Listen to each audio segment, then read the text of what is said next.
ಬಿಸಿ road Addahole ಚತುಷ್ಪಥ ಹೆದ್ದಾರಿಯ ಭಾಗವಾಗಿ ಕಳೆದ ಹಲವು ದಿನಗಳಿಂದ ಬಿಸಿ ರೋಡಿನ ಮುಖ್ಯ ವೃತ್ತದ ಬಳಿ ರಸ್ತೆ ನಿರ್ಮಾಣ ಕೆಲಸ ನಡೆಯುತ್ತಿದೆ. ಕಾಮಗಾರಿ ಪದೇ ಪದೇ ವಾಹನ ಸಂಚಾರಕ್ಕೆ ರಸ್ತೆ ಬದಲಾವಣೆ ಮಾಡುತ್ತಿರುವುದರಿಂದ ವಾಹನ ಸವಾರರು ಗೊಂದಲಕ್ಕೀಡಾಗುತ್ತಿದ್ದಾರೆ.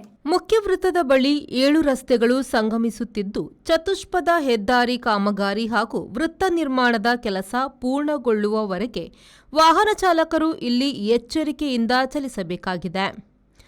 ಮಂಗಳವಾರ ರಸ್ತೆ ಗೊಂದಲದಿಂದಾಗಿ ಕೆಲವೊಂದು ಅವಾಂತರಗಳು ಈ ಸ್ಥಳದಲ್ಲಿ ನಡೆದು ಟ್ರಾಫಿಕ್ ಜಾಮ್ ಉಂಟಾಗಿ ಜನರು ಪರಿತಪಿಸಬೇಕಾಯಿತು.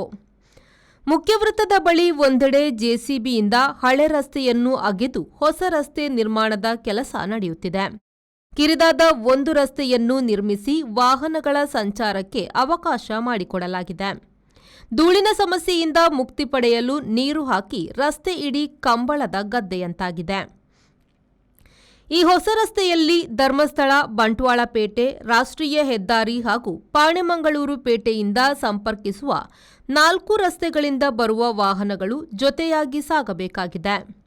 ಮಂಗಳವಾರ ಟಿಪ್ಪರ್ ಹಾಗೂ ಹೊರ ಜಿಲ್ಲೆಯ ಟೂರಿಸ್ಟ್ ಕಾರೊಂದು ಜೊತೆಯಲ್ಲಿಯೇ ನುಗ್ಗಿ ಕಾರು ಸಿಮೆಂಟ್ ಕಲ್ಲಿಗೆ ಡಿಕ್ಕಿಯಾಗಿ ಜಖಂಗೊಂಡಿತ್ತು.